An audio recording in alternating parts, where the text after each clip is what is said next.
Hello and welcome to the Energy Podcast. I'm Julia Streets, your host, and today we're examining the power of blockchain technology and where it's making a real difference in the real world.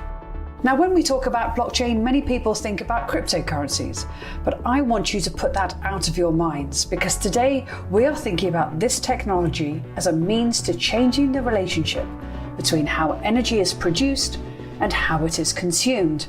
And often it's also known as distributed ledger technology. Now, some claim it offers great potential in ways in which organizations collaborate, interact, even accelerate the development of low carbon energy. But in order to be successful, adoption needs to be widespread. Now, long-term listeners to this podcast will know that we talked about blockchain back in 2019. What about this question whether blockchain is more hype or hope? Blockchain technology is still very new. We don't know what it can do. But since then, things have moved on at quite a pace. We focused on real cutting-edge blockchain Web3 innovations that have the ability to scale globally. We're not per se looking for solutions for blockchain that can just be implemented in one small location. We're looking for real global solutions that can help us scale and achieve real global change. I got a text yesterday that said, please do not use electricity from 4 to 9 p.m. because the grid's going to get overloaded. Even though I have solar panels on my roof, a smart inverter, an electric vehicle, and a charging station, all of which could be used to help balance the grid. So that's the problem we're solving. We're focused on actually giving digital identities to every single one of these assets that can actually be networked together with other similar assets and used to balance the grid as we continue to decarbonize.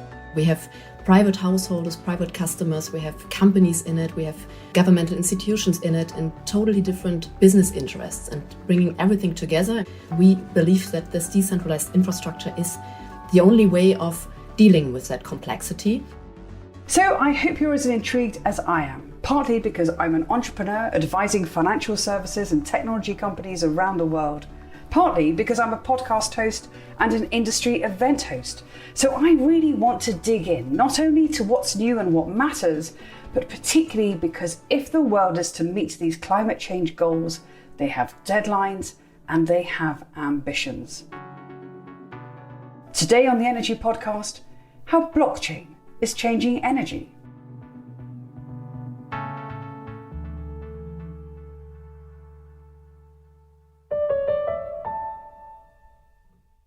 So welcome to our three guests today. Our first guest is Sophia Rödiger. She is the founder and the CEO of bloXmove, the decentralized ledger for power and mobility. So Sophia, welcome to the show. Yeah, welcome. It's a pleasure to be here, Julia. I can't wait to get into the discussion and allow me to introduce our second guest, Jesse Morris. Jesse is the CEO of Energy Web, where he works with global energy companies, electric utilities and clean tech companies to build new products and services to accelerate energy transition. So Jesse, welcome to the show. Thank you so much for having me here. I'm looking forward to the conversation. And our third guest is Sabine Brink. Sabine is a blockchain lead at Shell, where she and her team are exploring blockchain's potential right the way across the organization and the energy sector as a whole. So Sabine, welcome to the show. Thank you so much, Julia. Thank you for that introduction. I'm really excited to talk here today. Well, so listen, I've got to set you the challenge at the very start. I would love you, just as a level setter for all of our listeners, if you could just explain, please, what you mean by blockchain and distributed ledger technology, and then we can take the discussion from there. Perfect. There are so many definitions still out there, but I'm going to give it a shot. When we talk about blockchain and distributed ledger technology, I think there's one key definition that I've sort of held to over the last couple of years. It's a unchangeable, tamper-proof, shared digital ledger of state changes of a digital asset. That's quite a lot, but in essence, what we're really talking about is that it's shared across industries, individuals. It allows a low barrier of participation, and it moves from centralized models to decentralized models. And I think just one more element, because we can see this just as a technical definition of just another technology, but I think what's even more important to understand is that blockchain is part of a bigger revolution that is currently ongoing. And a lot of people might have heard about it. Some people might not have heard about it yet, but this is the whole Web3 revolution that is ongoing. And to me, that is also partly very important to understand as the overall story of blockchain, because we're moving from Web2 to Web3, which basically means we're creating more user-owned, more participatory, and more community-based platforms, under which blockchain is one of the technologies enabling this. That's enormously helpful. Thank you for the kind of starting us off with such a clear definition and also painting a picture of why this matters. I was saying in my introduction that we need to change at pace. We need to change at scale. We've got some very clear, and I say we, of course, I mean society at large. We've got some very, very clear ambitions and goals that we need to hit. Jessie, can I bring you in first of all? Where do you see blockchain really empowering change? And I'd love to get your thoughts about the pace point of view. So we started Energy Web all focused on that pace problem. From my perspective, myself and colleagues that were working for another climate nonprofit, we said these utilities, these energy market participants are not moving fast enough to address climate change. And one of the reasons they weren't moving fast enough is because they did not have the digital tools required by the energy transition. And what I mean by that is the energy system is changing underneath our feet. We're moving to a system in which instead of several dozen or several hundred power plants, for example, in one area are balancing the grid, eventually billions of small assets, including the assets that Sophia works a lot with electric vehicles, right? Those assets are going to become the basis of the electric grid. And those assets, they're owned by many different businesses, many different people. If we're going to move to a system in which all of these different assets in all of these different industries that are currently very carbon intense are going to be coordinating and basically helping to support the energy system, how do you do that? Using existing kind of technology suite. This is where the Web3 technologies that Sabine was mentioning really come in handy. For us, Web3 technology is a new way to enable different enterprises and businesses to exchange data. A lot of people will define Web3 as, oh, it's NFTs, oh, it's the metaverse, oh, it's blockchain. Well, yes, but for us, it's really about giving real businesses an incredibly secure, low-cost way to exchange data in support of this pace problem, in support of helping companies move to a world in which billions of different assets owned by different parties are contributing to a low-carbon economy instead of the system that we currently have. Well, this is probably a beautiful moment to bring in Sophia there. I mean, Jessie was talking about your role, particularly around electric, and then, of course, the decentralization of power sources as well. And I think from your point of view is, when we think scale, you're working at huge scale. Talk to us about the role of blockchain in really changing the game. Absolutely. I mean, first of all, Jessie, you perfectly framed it, how many actors are in that game at the end, right? And you mentioned that we focus on the e-mobility, so the e-car side, but also not only e-car and owning a car, also the multi-mode mobility journeys where many of transport operators are acting in that. So we have private householders, private customers, we have companies in it, we have governmental institutions in it, and totally different business interests, and bringing everything together. I mean, you mentioned earlier, Julia, partnering. Yeah, we believe that this decentralized infrastructure is the only way of dealing with that complexity. Yeah, and not only the complexity in it, both sectors, so mobility as well as energy, are highly regulated fields, sectors with high standards of security and also transparency. And also here we see that blockchain technology can deal with that, right? On the one hand, transparency, but also when it comes to tracking and trading. And this is super interesting what we can see right now here. And some people say that especially the entire market of green miles, for example, when it comes to e-mobility, but also carbon credits, are the financial market of the next years. Yeah, there are trillions in it. So now you can see the pressure, the interest in that, because if money is in that, it's also double interest, right? So this is how we see right now the development and also the potential in the technology. And Sabine, you were talking in your sort of level setter about what is blockchain, about being, unchangeable ledger. It's many refer to it as an immutable ledger of truth. Trust comes through sort of loudly and clearly. That's listening to what Jessie was saying, listening to Sophia's point of view as well. I would love to get your thoughts on where do you think are the perhaps hidden opportunities that blockchain offer today in terms of achieving the decentralized ambition and also the Web3 potential?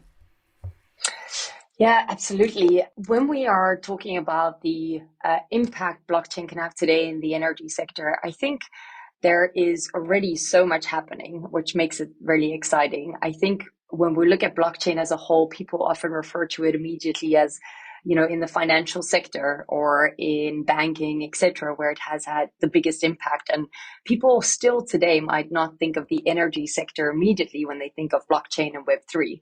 I think it's really time to change that because there is so much happening, especially what to me personally is so exciting is that we are going through that huge transformation in the energy sector. We have so much urgency to re-architect the way that energy is produced, the way that it is distributed, and the way that it's consumed. And where I believe that digital technologies, many different ones, but especially blockchain can help is how this is going through a complete transformation. The energy sector is decentralizing, becoming more distributed, and blockchain provides a shared level infrastructure to coordinate and exchange data in a decentralized way. Now, the immediate key feature, what you're talking about, Julia, is trust.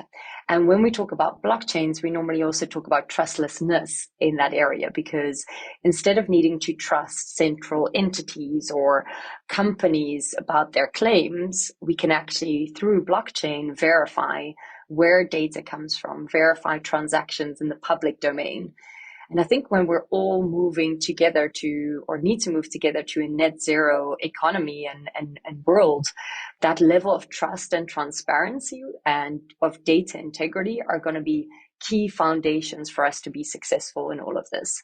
So to me, there are immense opportunity that's already offered today by blockchain in areas like carbon markets or in traceability of, electricity or hydrogen coming through.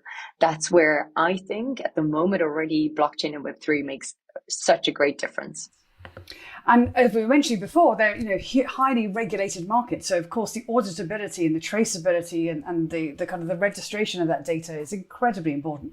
Jessie, I have a feeling you were keen to come in here. I think what Sabine just described is such a stark note about this transition from the Web 2 world to the Web 3 world. So it's worth thinking about for many of the applications that Sophia and Sabine and myself are mentioning. What would the Web 2 version of these look like? What it would look like is pick an industry underneath this broad umbrella of the energy transition. So Sabine mentioned hydrogen. We were talking about mobility. I was talking about the grid. Let's look at sustainable aviation fuel, right? Shell just did an amazing project on sustainable aviation fuel that, Sabine, you should definitely talk about.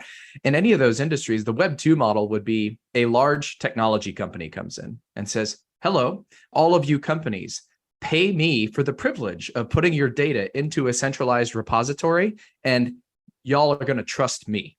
I'm being a bit tongue-in-cheek, but really that's the Web 2 model. Large technology companies come in, they have a software as a service-based business model or some sort of a license-based business model. Data goes into a centrally managed and controlled repository, and then that becomes the air quote source of truth for whatever is happening in those different business processes. That architecture has so many problems. And as Sabine said, moving towards a Web3 based architecture where the data and the permissions about who can see what pieces of that data live in a protocol itself, instead of in some sort of a central database that only one party controls. That's the big innovation, I think, that Web3 technology can bring to enterprise. And Sophia, I'm sure you've got some thoughts on that. Yeah, now when I want to link it to mobility, because this is often easy to grab for people, right? Mobility, I use it each and every day on the road.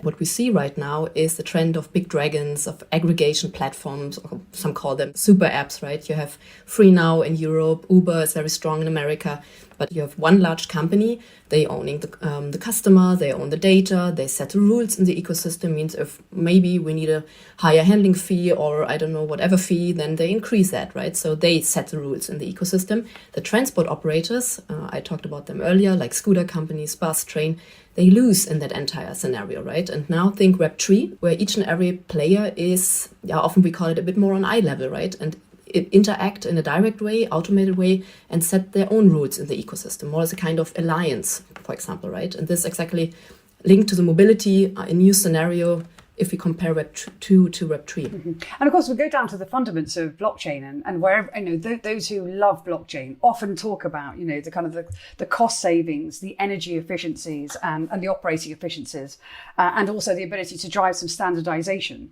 and the ability to put kind of control or move control away from centralized to decentralized models, which is fantastic. I wonder if we could get into what you're doing. So just bring this to life a little more for the listeners. Sophia, can I start with you? For sure. When I speak about the mobility, and this is our bloXmove side, bloXmove power stream, so to say, is linked to the urban mobility area. So what we create here is really what I talked about, multi-model mobility journeys. Yeah, and we explained already what is a change when it comes to more super app Web 2 based model towards a more alliance, all transport operators are connected in the back end model, right? The Web 3 model. And that's exactly what we change here. And what will change for the end customer is that whatever app you want to use, could be your local train app, could be my local scooter app, you can use it. And if I visit you, for example, in UK, I have definitely not the right app, but now I can use my local one and roam through the UK mobility, right? Because in the back end, all the transport operators are connected via that node network structure. And that's a new way of mobility roaming, as we often call it, because we know it, or we know a very similar concept from data roaming. And this, for example, something we have live in the first test area in Eastern Germany, for example, with 7,000 students, 3 app operators, so train company, scooter company, and a bike company. And we see that this is really working, that we can make mobility or blockchain-based mobility tangible. So Power Story, where, for example, also you, Jess, and our team are working together, is more related to, and you said that earlier, when we bring in a car to the energy grid or to the entire ecosystem of energy, in future we need more storage capacity when it comes to renewable energies, right? When the sun, wind, and or solar panel stuff, we need more storage capacity, and the battery in the car is very important when it comes to rolling storage. And this is exactly why we believe we have to link cars to the energy grid or to buildings or even private households. And this is something where we work together because we bring in a lot of know-how from the mobility side, but also when it comes to financial transactions, right? Because in the back end, there are tons of millions of financial transactions. This is what we are doing. Wonderful. And Jessie, can I turn to you for your thoughts on particular projects you're working on at the moment? You opened your remarks talking about sort of pace. I'd love to hear what you're doing right now to enable that. We have 2 use cases, if you look around the world, that we focus on. The first one, it's really just about traceability. So if you're an electric vehicle and you charge somewhere, can we help individuals, drivers, fleet owners, and different market participants prove that that car, for example, was charged using renewables? And we apply that thinking to hydrogen, aviation fuel, all of these different supply chains that you need to understand where those goods are coming from. The second use case is about the grid, and it's exactly what Sophia was just mentioning. So I'll just use myself as an example for the way the world works today. I'm sitting here in California, the most air quote advanced electricity market in the US. I got a text yesterday that said, please do not use electricity from 4 to 9 p.m. because the grid's going to get overloaded. Now that, even though I have solar panels on my roof, a smart inverter, an electric vehicle, and a charging station, all of which could be used to help balance the grid instead of them texting me and just saying, please don't use electricity. Oh, and by the way, we're not going to pay you. So that's the problem we're solving. We're focused on actually giving digital identities to every single one of these assets that can actually be networked together with other similar assets and used to balance the grid as we continue to decarbonize. We're doing this in many geographies around the world, but we're most advanced in Germany, Belgium, and then Australia. Amazing. And Sabine, can I ask you a similar question in terms of things you're focused on that sort of builds on, and I look, the whole point about digital identity is really sort of heart and center to where the power of blockchain comes in. What are you working on? Yeah, excited to share, of course. And the use cases are in the baseline very similar to what Sophia and Jessie have mentioned around really that decentralized identity, the traceability of energy, and also across different ecosystems, right? Energy touches almost every single industry, and collaboratively, we all need to decarbonize. And I think with that, we see blockchain as being a technology that helps us connect enterprises, consumers, and different players in the energy market to all collaborate and reduce net carbon emissions at the end of the day in a transparent and accountable way. Where we're focused on as a blockchain team, real cutting edge blockchain Web3 innovations that have the ability to scale globally. We're not per se looking for solutions for blockchain that can just be implemented in one small location at one certain place, right? We're looking for real global solutions that can help us scale and achieve real global change, which is what we're driven to do. So one of the projects that we have just launched, this is a platform called Avelia. And Avelia is a solution that we've developed together with a whole lot of different partners in the aviation industry, including the likes of Accenture, Amex GBT, and of Energy Web Foundation. And together with all of these partners, we set out with a mission to help decarbonize the aviation sector. And we needed to solve an industry problem for aviation because this is a sector that is hard to decarbonize. We can't switch to electrification overnight for aviation that is happening today. And at the same time, we need to transition to lower carbon fuels. And sustainable aviation fuel is a solution ready today that can be adopted by airlines to reduce those emissions. The one problem is that there is not a lot of availability of sustainable aviation fuel at an affordable price. So it's hard to create that market and for airlines to buy it and consumers to use it. So what Avelia, the launch of this platform, has set out to achieve is to connect airlines and businesses from all over the world and allowing them to, in a trustworthy and more transparent way, share the environmental benefits of sustainable aviation fuel. And as a collective, really as an ecosystem, help to reduce the emissions of the aviation sector. So blockchain underpins this as an architecture.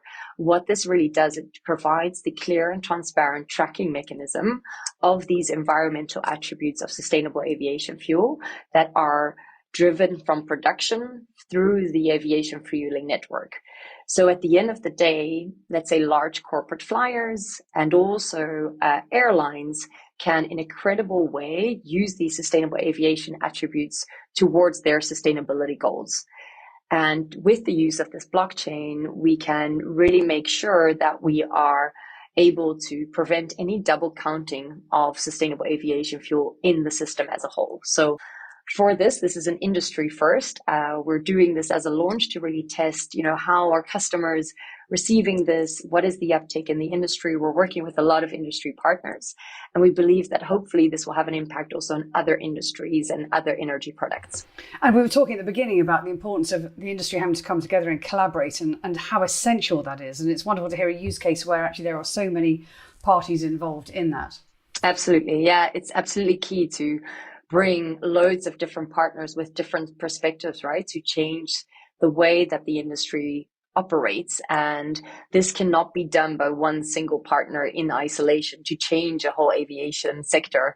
It's really about bringing together partners from consumers, from auditors, regulators, and tech providers, large and small, to really collaborate to create these solutions. We started at the beginning talking about the need for transformation at scale and at pace. What barriers must we overcome? And Jesse, can I come to you first? Two come to mind immediately, just based even on interactions this week. The first is the operational reality of working with deeply regulated large energy companies. Many of the companies that we work with, when we have to bring together, in some cases, dozens of corporates around a single solution, we have to teach them how to use all this Web3 technology. And remember, these are companies that cloud computing is new to, right? They're hosting servers on site. And we're coming in, we're saying, oh yeah, you got to use cloud. And by the way, here's this public blockchain you're going to be connected to. it's a completely new mindset operationally. So a massive internal education lift. Now, we've been working with Shell since 2017, and I feel like we've really overcome a lot of those internal hesitations. So now we've done many projects together, we can move, but that takes time and effort to get these corporates up to speed. The second one, I would say, because we're working with energy, it's regulatory, but it is not regulatory about crypto or blockchain. It's regulatory in that many of the solutions that, in particular, Sophia and I's organizations are trying to bring to market about helping, in particular, electric vehicles become a part of the grid. The natural party to invest in the software that we're bringing to market are these utilities. But the way the energy sector is regulated, that's a new kind of investment for these companies. So even though there's a business case from our perspective, we have to convince energy sector regulators that what we're building creates immense business and societal value in order for these utilities to be greenlit to invest in this software.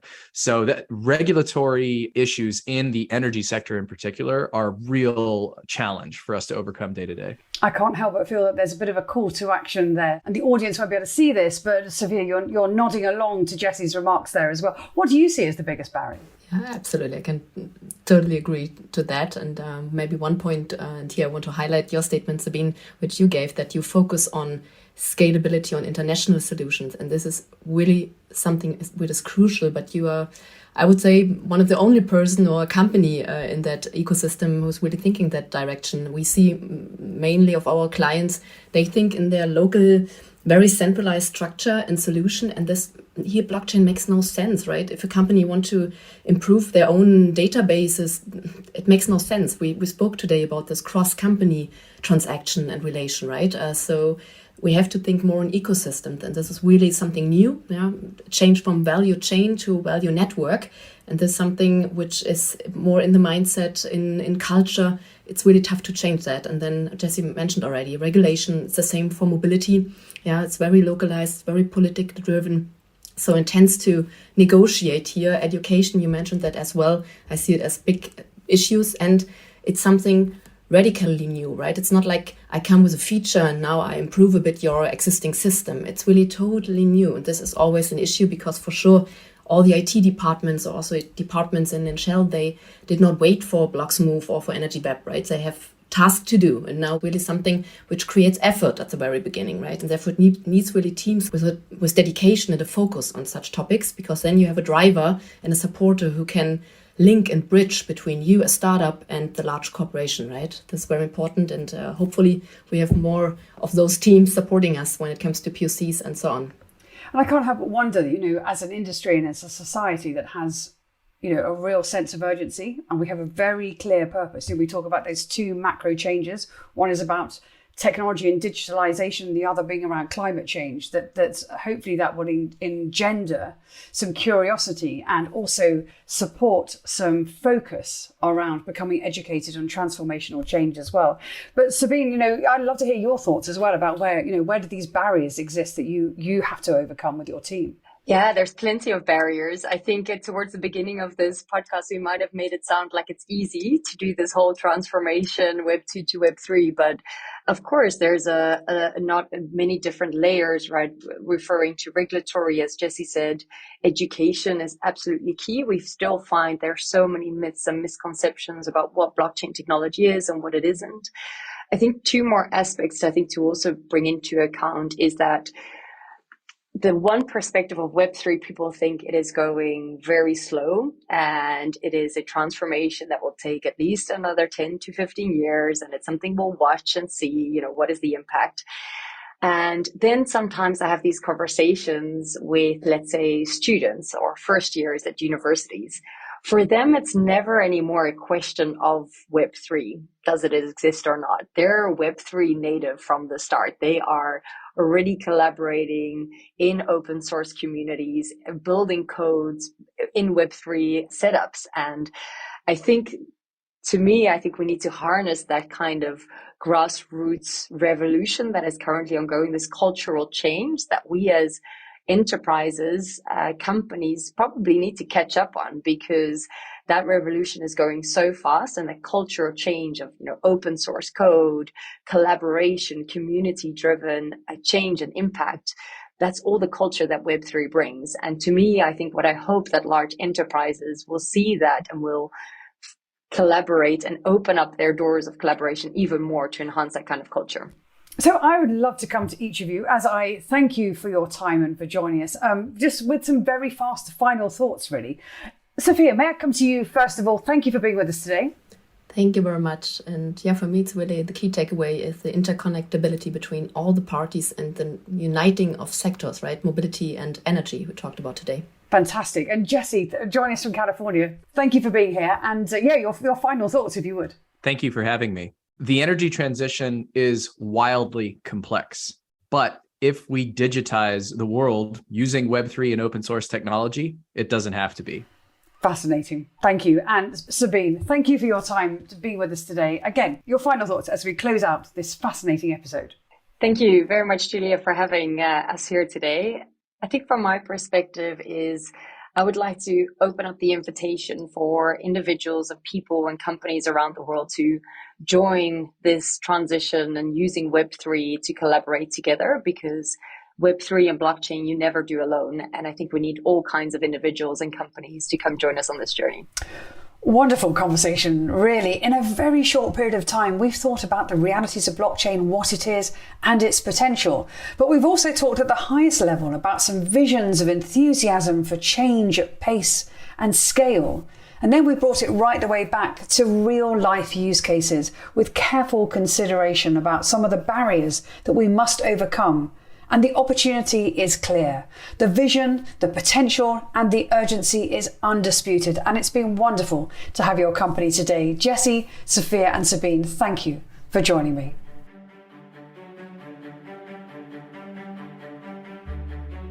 My thanks once again to Sophia Rödiger, Jesse Morris, and Sabine Brink. You've been listening to the Energy Podcast, brought to you by Shell. Listen and follow for free wherever you get your podcasts so you don't miss an episode. And coming soon, we're going to be taking a look at cutting emissions from some of the world's biggest industries. We're going to take a look at steel, cement and everyday products as governments prepare for the Global Climate Conference in November, looking for ways to limit global warming to 1.5 degrees. The Energy Podcast is a Fresh Air production, and I must remind you that the views you've heard today are those of the people featured and not Shell plc or its affiliates. I've been Julia Streets. Thank you for listening. Until next time, goodbye.